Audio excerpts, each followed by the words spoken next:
Welcome to our first episode of 1 Week, 5 Questions with Dr. M. Andrew Holowchak and your host, Donna Vitek. Dr. Holowchak is a retired professor of philosophy and history who has taught at institutions such as the University of Pittsburgh, University of Michigan, and Rutgers University. He is a Thomas Jefferson scholar and has studied the works of Thomas Jefferson for over a decade. He has written over 100 essays and has over 20 published books on Thomas Jefferson. His list of books and locations of his published essays can be found in the comments. Thank you for joining us today for 1 Work, 5 Questions. I'll ask Dr. Holowchak 5 questions on 1 work of Thomas Jefferson. Our first topic is Thomas Jefferson's first inaugural address. Well, thank you for having me, Donna. You're welcome. Thank you for joining us. I'm so excited to start talking about the inaugural address. Okay, let's get started with question number 1. You have gone on record as stating that Jefferson's first inaugural address is his greatest written document, even with the Declaration, notes on Virginia, Kentucky resolutions, and countless other great writings. Why do you believe that? His first inaugural address is just vintage Thomas Jefferson. It's Thomas Jefferson, the person. His beautiful concinnity of expression, the prose, which is mellifluous, it flows beautifully. The whole notion of conciliation, which was really part of his temperament and the temperament of Benjamin Franklin. Jefferson's optimism comes out in display, and his liberalism. All of these things come out in display. As I note, if you look at the second full sentence, he writes as an instance of concinnity of expression and mellifluous prose.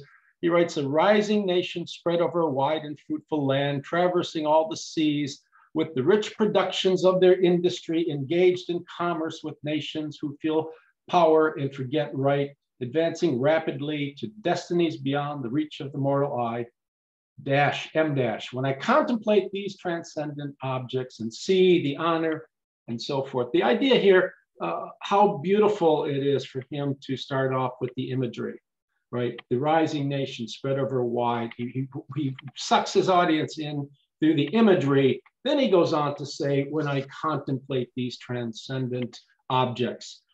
Easily, most of us probably would have begun, when I contemplate these transcending objects, and then go on to enumerate. Here he brings you right in. He welcomes you by the imagery first. So that's an instance, I think, of his beautiful writing style. Yes, it is. He does have that talent. Question number 2. In the first inaugural address, he speaks of a sacred principle. Though the will of the majority is in all cases to prevail, that will, to be rightful, must be reasonable. What precisely did he mean by that sentiment? Well, I think by reasonable, he means that the citizenry, for it to exercise its will, for its will to prevail politically, it needs to be an educated will, that the citizens need some degree of education for that will to be legitimate. And also, if you look at the sentence right after it, he has that will to be rightful must be reasonable, semicolon, that the minority possess their equal rights, which equal law must protect, and to violate would be oppression. Now, that addendum with the semicolon might also be elaborating what he means for a will to be reasonable. And it might be that he's adding, his addendum is that for a will to be reasonable, it must not be abusive of the rights of the minority of the citizens. So that's what I think is going on there. Education as well as protective of the rights of the minority of the citizens. Yeah, I really like that he speaks of not oppressing the minority views in our society and giving them equal rights. Expression, I guess. Yeah, I like that he added that to his inaugural address. That's very important. Well, no one has a right to be abusive of the rights of other people, and that's endemic to his political thinking. Okay. Question number 3. We are all Republicans. We are all Federalists is a statement that Thomas Jefferson makes in his address. As Thomas Jefferson was a Republican, why does he also consider himself and all other Americans both Republicans and Federalists? I talked in your answer to the first question, Jefferson's penchant for conciliation. And there were many abuses to his thinking of the Adams presidency, the Alien and Sedition Acts, the midnight appointments of federal judges to the judiciary all over the country, so that if the Federalists were losing in the Senate, in the Congress, and the Federalists were losing the presidency, they would at least gain in the judiciary, so they would have some dominance there. Jefferson doesn't go the route that many Republicans hoped he would have gone, and by slamming the Federalists.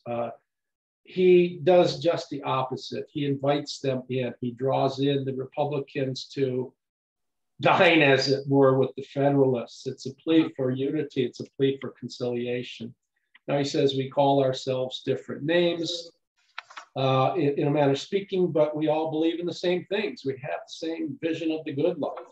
And what does he say right after? He says, we're all Republicans, we're all Federalists.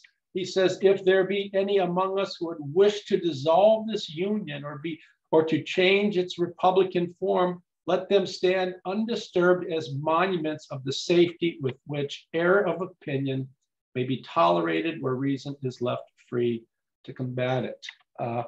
That statement is monumentally applicable today, where, as many of us are aware, that there are certain factions, perhaps the progressive element of the Democratic Party is, aiming to undermine the government itself. And what greater nation can there be? What greater articulation of liberty can there be when a nation itself allows you to dissent, allows you to stand up and say, okay, I don't care for the government. I don't even like the government. Jefferson says, stand up and you can be heard, at least in this administration. I do really like the way he wants unity in the country. That's what he was hoping, to unite everyone. And his speech is not divisive at all. And that's very important. And like you said, offering people who wish to dissolve the union, giving them the equal opportunity to voice their opinion without penalty. I think that's speaks a lot. Yeah, it's like I said, I think he really believed we all had the same notion of the good life. Simple living, working together, predominantly agrarian living, farming, that is, and trying to stay away from the broils of Europe, the constant warring between France and England and troubles of Spain and so forth. Great. And now we are on to question number 4. Jefferson curiously mentions needed things to close the circle of our felicities. What precisely does he mean by that? That's what I've alluded to prior, his vision of the good life. And he enumerates them, benign religion, professed in deed and practiced in various forms of freedom of religion, toleration of dissenting opinion and things like that. But it's his union of Lockean liberalism and ancient Greco-Roman republicanism, which sometimes is referred to as communitarianism. Now, scholars today are wont to paint Marco Bassani, for example, to paint Jefferson a Lockean liberal. And I think that's correct. He certainly was massively influenced by the liberalism of John Locke. I don't write much about it in my own writings because I just think it's so obvious. But he was also a communitarian.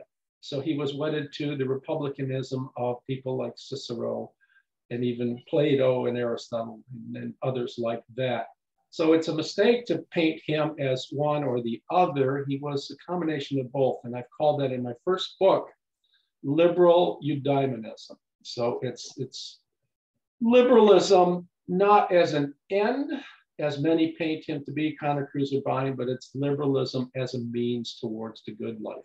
That the good life, the human thriving, human happiness is a matter of all humans making sacrifices within the social network, within the state itself, in working towards the happiness of all other people, sacrificing certain things as in that regard, so all of us can have a thriving life. But that requires political participation as much as people can. So it's an admixture of Lockean liberalism and Greco-Roman communitarianism, of the notion of the unit of the social structure, in some sense, being greater than the sum of the total of the individuals. I see that he was very much for the people, and in his statement, when he mentions that shall not take from the mouth of labor the bread it has earned. He seems to really be for the people and keeping their happiness. And I like that. Okay, the last question.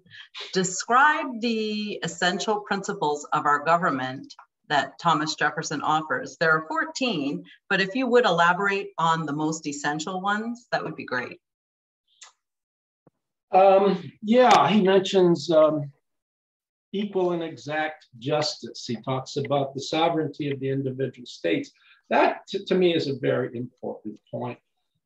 Jefferson makes this plain in his Kentucky resolutions when he's complaining, when he's bitching about the abuses of the Adams administration, is that the states are ultimately sovereign. And this is a mistake many people make when they tend to think Jefferson was a nationalist or someone committed to government, the federal government first as the overriding agency. No, he makes a statement here towards state sovereignty.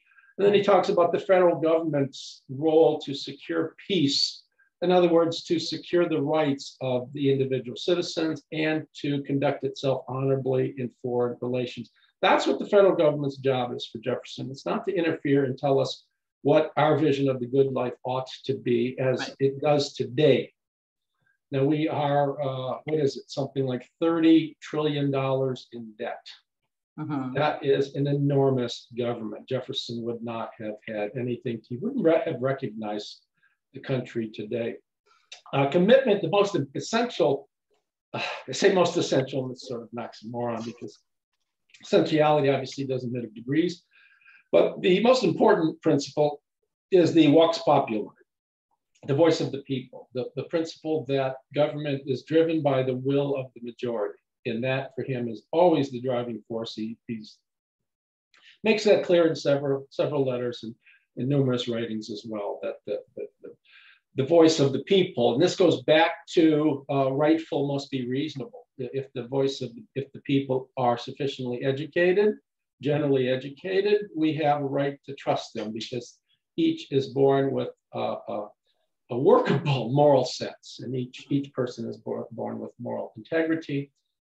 The right to revolution is an important principle, and Jefferson says in his declaration that if when the government for a long time is committed to abuses that aim in the same direction, i.e. coercive government, the people have a right to assemble and overthrow the government in extreme cases. And of course, he says we need not do that.